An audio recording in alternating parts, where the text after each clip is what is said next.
I want to say a big congrats on Books of Blood. It's a creepy and entertaining homage to the brilliantly dark mind of Clive Barker. It exposes my primal fear. I was like this all the time.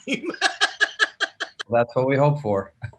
Now let's begin with the genesis of the film. What got you interested in co-writing and directing Books of Blood? Well, I've been a fan of Books of Blood since they came out in the 80s, and even had my copy of Books of Blood signed by Clive Barker at a science fiction bookstore in Santa Monica in like 1987. I remember it vividly. He does not. But I knew that if I ever became a filmmaker someday, I wanted to turn these into an anthology movie, because that, to me, that was the perfect vehicle for it. And then by some miracle, I ended up in a room with Clive Barker conceiving the movie, about 3 years ago. Wow. So the horror collection Books of Blood, the one that you mentioned, was the one that put Clive Barker on the map, right? Now, Yes. Describe Clive Barker's work. How do you define him as an author? Well, he's indefinable in that his stories were and are utterly original. There are no vampires, there are no scarecrows or werewolves or any of the traditional horror elements in his stories. They're completely original, and imagery you'd never thought about, and some transgressive themes, and and I think that's still true.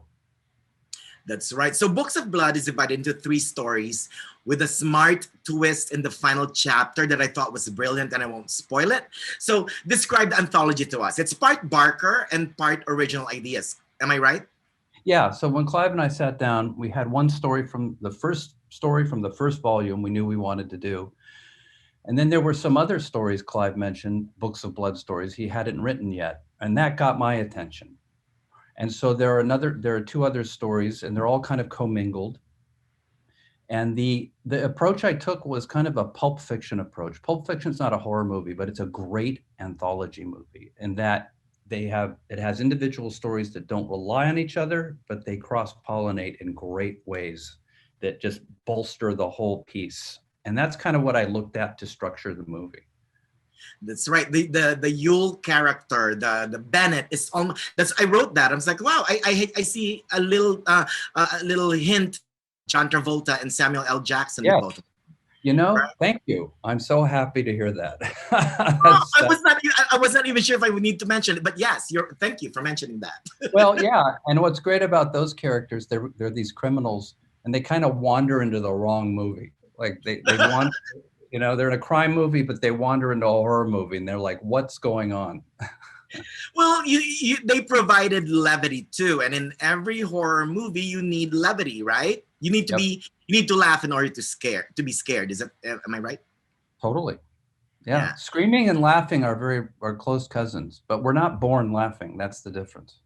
That's right. So can we expect more Books of Blood soon? Because I am an addict now.